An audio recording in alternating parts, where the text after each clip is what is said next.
Hello guys, welcome back to my channel. আজকে তোমাদের সামনে নিয়ে এসেছি একটা নতুন রেসিপি। এটা আমার বার্থডে স্পেশাল রেসিপি, আমি তৈরি করছি যদিও বা। তার জন্য দেখো, প্রথমে 2 বাটি আমি ময়দা নিয়ে নিয়েছি। তোমরা হয়তো দেখে অনেকেই বুঝতে পারছো যে বার্থডেটা আমরা কি করি ন্যাচারালি। ময়দার পর আমি দিয়ে দিলাম 1 চামচ নুন, আর এখানে দেবো হচ্ছে বেকিং সোডা।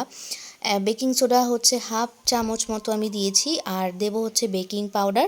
এই যে দেখো, বেকিং পাউডার আমি নিয়ে নিয়েছি, এটাকে আমি দেবো পুরোপুরি 1 চামচ। বেকিং পাউডার আর বেকিং সোডা দুটো কিন্তু আলাদা, আর এই রেসিপির জন্য কিন্তু দুটো একদম 1:1/2 এরকম অনুপাতে লাগে, অর্থাৎ 1 চামচ বেকিং পাউডার হলে আর 1/2 চামচ সোডা দিতে হয়।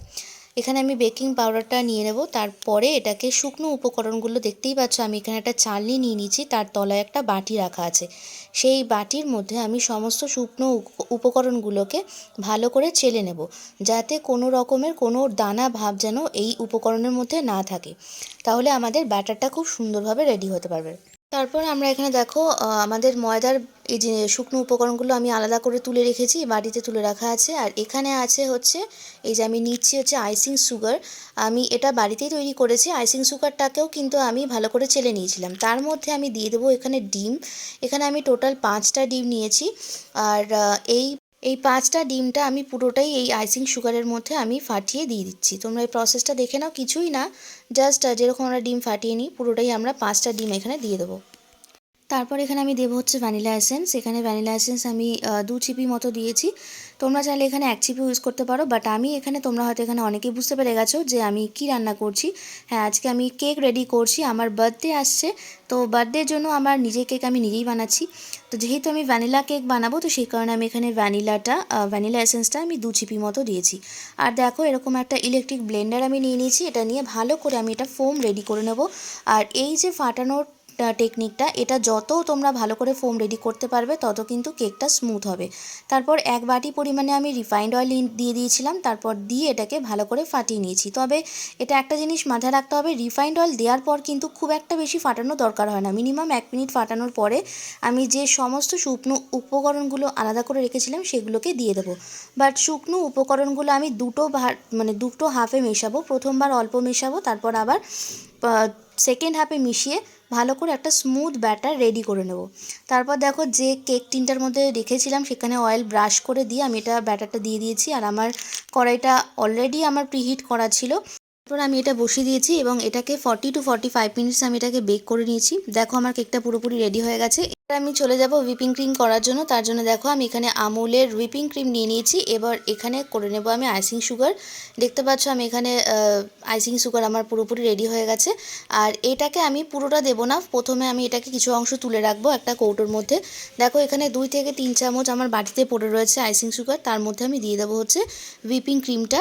এটাকে আমি ব্লেন্ডারের সাহায্যে ভালো করে হুইপড করে নেব।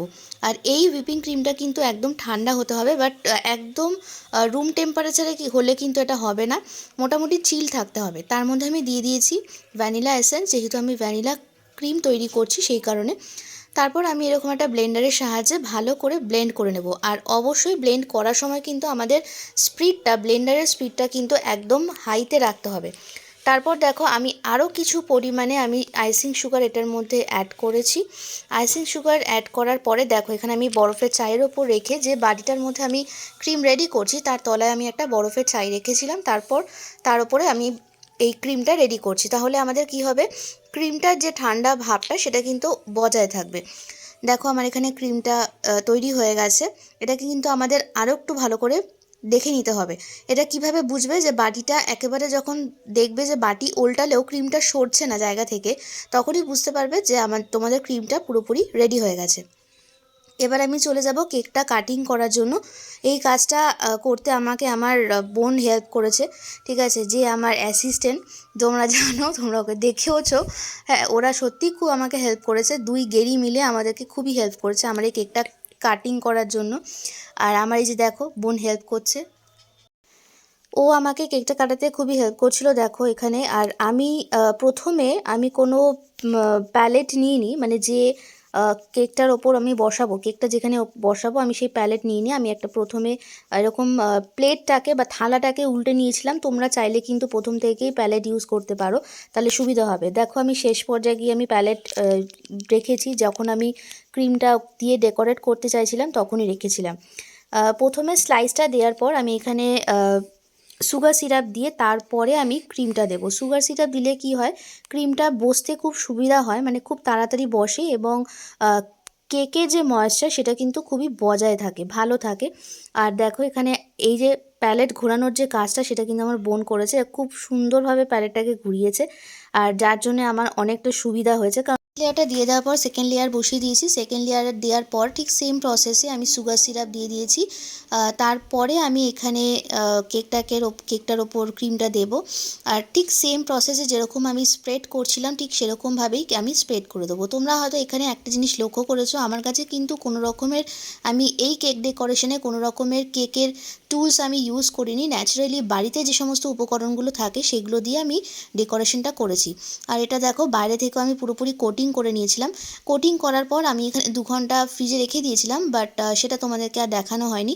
2 ঘন্টা এরকম ফ্রিজে রাখলে ক্রিমটা খুব সুন্দরভাবে এটাকে একদম শক্ত হয়ে বসে যায়, তাহলে পরবর্তীকালে তোমরা যখন আবার তার ওপর দিয়ে ডেকোরেশন করবে সেটা খুব সুবিধা হয়। তারপর দেখো এই কাজটা করতেও আমার এই যে 2 গেরি দেখতে পাচ্ছ, আমার 2 অ্যাসিস্ট্যান্ট 2 বোন, তারা কিন্তু দাঁড়িয়ে আছে সামনে, এবং বড় গেরি কিন্তু মানে বড় বোন কিন্তু অলওয়েজ সব সময় আমাকে হেল্প করে যাচ্ছিলো। আর দেখো আমি যেটা দিয়ে কেকের ওপরের লেয়ারটা আমি এরকমভাবে ভালো করে মেশাচ্ছিলাম, এটা কিন্তু ওরই স্কেল। তোমাদের বাড়িতে থাকা বাচ্চাদের স্কেল দিয়ে তোমরা অনায়াসে কেকের এই রকমভাবে স্মুথ করে নিতে পারো। আর ডেকোরেশনের জন্য আমি কিছু টুলস ইউজ করেছিলাম, সেটা তোমরা অবভিয়াসলি তোমরা কিনতে পারবে, এবং যদি তোমাদের কাছে যদি পাইপিং ব্যাগ থাকে তাহলে সেটাকেও কাটিং করে তোমরা কিন্তু ডেকোরেশন করে নিতে পারো। মানে আমি কেকের ওপরে একটা জেল কালার আমি ইউজ করেছি, জেল ফুড কালার ইউজ করলে এখানে কেকটা যে আছে, কেকের যে ক্রিমটা আছে এটা খুব তাড়াতাড়ি মেল্ট হয়ে যায় না। অনেকেই তোমরা কমপ্লেন করো যে হ্যাঁ আমাদের কেকের কালার করতে গিয়ে আমাদের কেকের ক্রিমটা মেল্ট হয়ে গেছে, গলে গেছে। তবে তোমরা যদি এরকম জেল কালার ইউজ করো তাহলে এই কেকটা কিন্তু খুব সুন্দরভাবে ডেকোরেটেড হয়ে যায়, আর ক্রিমটা খুব তাড়াতাড়ি মেল্ট হয় না, খুব ভালোভাবে এটা মিক্স করতে সুবিধা হয়। আর দেখো আমার এখানে ডিজাইন প্রায় কমপ্লিট হয়ে গেছে। আর এখানে যে ক্যামেরাম্যান হয়েছিল সেটা হচ্ছে আমার ভাই, সে ক্যামেরা ধরেছিল, আর আমার বোন আমার এই যে কেকের জিনিসগুলো ঘুরিয়ে ঘুরিয়ে আমাকে হেল্প করছিল যাতে আমার কোনো অসুবিধা না হয়। সো আমার বার্থডে কেক অলমোস্ট আমি রেডি করে নিয়েছি। আর দেখো তোমাদের কেকটা কেমন লেগেছে অবশ্যই আমাকে কমেন্ট করে জানাবে। প্রায় শেষ পর্যায়ে, তবে আমি একটুখানি চিন্তা করছিলাম যে আমি কেকের মাঝখানে কী ডেকোরেট করব। সো তারপরে আমি কেকের ডেকোরেশনটা পুরোপুরি কমপ্লিট করে নিয়েছি। আর ডেকোরেশন করার পরে আমি কিছুক্ষণ এটাকে ফ্রিজে রেখেছিলাম যাতে এটা পুরোপুরি সেট হয়ে যায়। কেক সেট হওয়ার জন্য কিন্তু তোমাদের টাইমটা দিতে হবে। সো আমার এই ডিজাইনটা কেমন লেগেছে অবশ্যই তোমরা কমেন্ট করে জানিও। আমার মাথায় অন্য কিছু ডিজাইন আসছিল না, তা যা এসছে আমি মোটামুটি করে দেওয়ার চেষ্টা করেছি। তারপরে আমি এটাকে সন্ধেবেলা কেকটা কেটেছি, তো সেই ভিডিও তোমরা আমার বার্থডে ভিডিওটাও তোমরা পরে দেখতে পাবে, তোমাদের সাথে শেয়ার করব। সো আজকের ভিডিওটা এই পর্যন্ত এখানেই। তোমাদের ভিডিওটা কেমন লাগলো অবশ্যই আমাকে কমেন্ট করে জানিও। আর নতুন যারা চ্যানেলে বন্ধু আছো তারা অবশ্যই আমার চ্যানেলের সাথে থেকো এবং চ্যানেলটাকে সাবস্ক্রাইব করে দিও। আর যারা আছো তাদের জন্য অসংখ্য ধন্যবাদ। তোমাদের সাথে আবার পরবর্তী ভিডিওতে দেখা হবে, তাদের জন্য ততক্ষণ তোমরা সবাই খুব সুস্থ থাকো, ভালো থাকো, সাবধানে থাকো। আর এখানে আমি ভিডিওটা শেষ করছি, দেখা হচ্ছে তোমাদের সাথে খুব তাড়াতাড়ি। টাটা।